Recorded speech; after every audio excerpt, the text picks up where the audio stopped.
6 জেলায় বন্যা পরিস্থিতির অবনতি হয়েছে।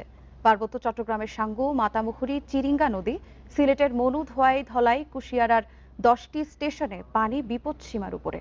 বন্যা পূর্বাভাস কেন্দ্র বলছে শনিবার পর্যন্ত পানি বাড়তে পারে।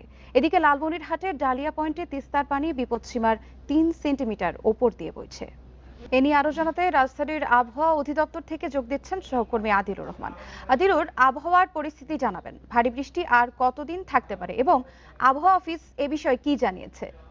দেখুন, সবচেয়ে শঙ্কার কারণ ছিল চট্টগ্রাম বিভাগ, অর্থাৎ চট্টগ্রাম বিভাগে অতি ভারী বর্ষণ হয়েছে, সেই সাথে পাহাড় ধস হয়েছে। তবে আবহাওয়া অফিস আজকে যেটি আসলে জানাচ্ছে যে গত দুদিনের তুলনায় চট্টগ্রামে অতি ভারী বৃষ্টির কিছুটা কমেছে। অর্থাৎ গতকালকে 300 মিলিমিটারের বেশি বৃষ্টি হয়েছিল, আজকে সেটি 150 মিলিমিটারে নেমে এসেছে। অর্থাৎ বৃষ্টি অর্ধেকে নেমে এসেছে চট্টগ্রাম বিভাগে।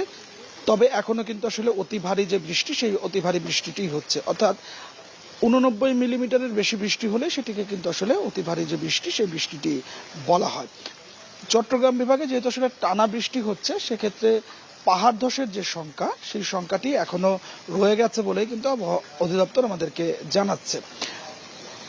তবে আগামী 48 ঘন্টা থেকে 72 ঘন্টার মধ্যে চট্টগ্রাম বিভাগের যে বৃষ্টি, সেই বৃষ্টিটি স্বাভাবিক অবস্থার মধ্যে চলে আসবে। যেহেতু জুলাই আসলে বছরের সবচেয়ে বেশি বৃষ্টিপাত সাধারণত হয়ে থাকে, সেক্ষেত্রে বৃষ্টি একেবারে কমে যাবে না, তবে অতি ভারী বৃষ্টি যেটি গত কয়েকদিন ধরে হচ্ছে, সেটি কমে যাবে। এবং আবহাওয়া অধিদপ্তর বলছে 11 তারিখ এবং 12 তারিখের পর থেকে সারা দেশেই এই যে বৃষ্টির যেটি এখন হচ্ছে, এটি স্বাভাবিক অবস্থায় চলে আসবে।